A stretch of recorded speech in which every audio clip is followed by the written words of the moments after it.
Hello, Elkhorn Area School District staff. This is Jason Tadlock, your superintendent. I wanted to take a moment to share with you a few words before we enter next week and the start of our instructional services in food service program. First of all, I want to give a big thanks to each and every one of you for all the great work and professionalism that you have exhibited over the past few weeks. You've really engaged the community in a positive manner. I've seen it online through the social media posts. I've received phone calls. I've received positive emails from parents and families. They're very appreciative of all the great work that you're doing. Keep it up.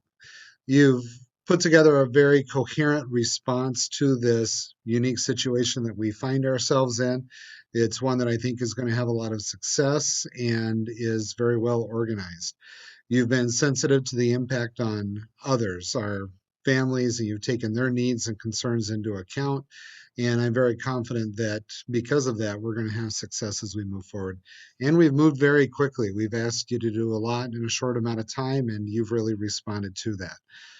My father, who's a university president down in Florida, shared with me a video from a gentleman from the World Health Organization.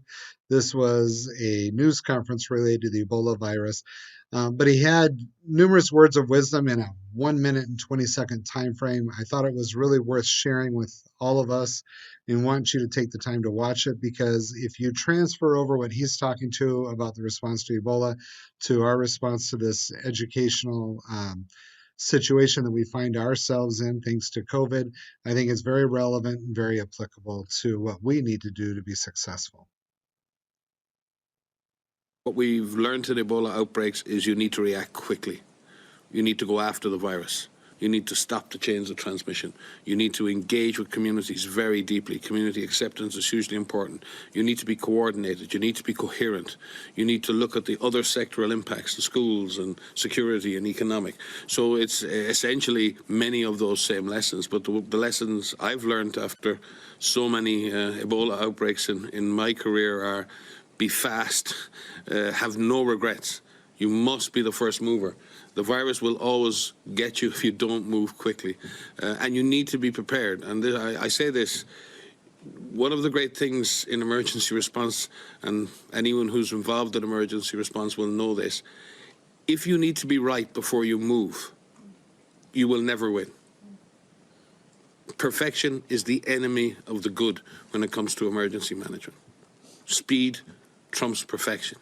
And the problem in society we have at the moment is everyone is afraid of making a mistake. Everyone is afraid of the consequence of error. But the greatest error is not to move. The greatest error is to be paralyzed by the fear of failure. And I think that's the single biggest lesson I've learned in Ebola responses in the past. Again, I think we can apply a lot of those lessons right over to what we're doing in education. I hope that each and every one of you do not feel afraid to make a mistake. Mistakes are going to happen. We're going to make them. I make them all the time. What's important is that we learn from them, we grow from them, and we move forward. Continue to engage the community in a positive, coherent manner with sensitivity. We have families and students who are suffering right now. It breaks our heart. We know that. Be sensitive to those needs. Recognize that their learning and their education is important, but it may not be their top priority in their lives at this time, and we can help them fulfill and meet the other priorities that they have. Be fast, don't have regrets. He talked about being that first mover. We've taken a lot of leaps and we move forward. When you see that there's things that need to change or need to be modified, do it. Move fast on that. Don't hesitate. The greatest error is not to move at all. I thought that was very powerful. Don't be paralyzed by that fear. Please bring the ideas forward. Um, we're not clairvoyant. I'm not clairvoyant. Your supervisors aren't clairvoyant. You got to communicate when you see needs to them. Share it with them. Likely, many of you, there's hundreds of you, you've got great ideas, things that we should do, things that could be better. Bring those ideas forward. And remember that perfection is the enemy of good. I know this is hard for some of you who are perfectionists in the group, who you do such a fantastic job because you are perfectionists, but don't get frozen by that need to be perfect. Know that you may not be perfect, but with practice and with time, you'll get closer to feeling like you're getting there. If you need to be right before you move, you will never win. We're going to move. We're going to move forward, and we're going to take action. And it's not always going to be the right move. I know that. I want you guys to know that I know that as well in each and every one of you, but it's all right as long as we're moving forward and we're trying. Um, please feel free to contact me at any time if you have any questions regarding our response or if your supervisor doesn't have the answer for you. You've got my email, you've got my phone number, and please be familiar with the COVID-19 resources page. Parents in the community, they're inundated with messages and so much to keep track of. That's why this web page was created, so that all of our information could be stored here. We need to channel people to this hub. And if you are aware of a family need, be sure to direct them to this site and to this section.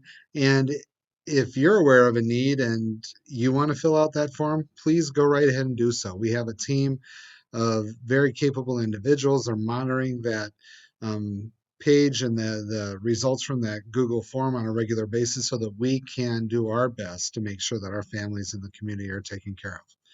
Thank you again for everything you do. I'm excited for this week to come. I think we're going to do a lot of great work, and I'm excited to re-engage our kids and our families as we move forward towards the end of the year. Take care and have a great day.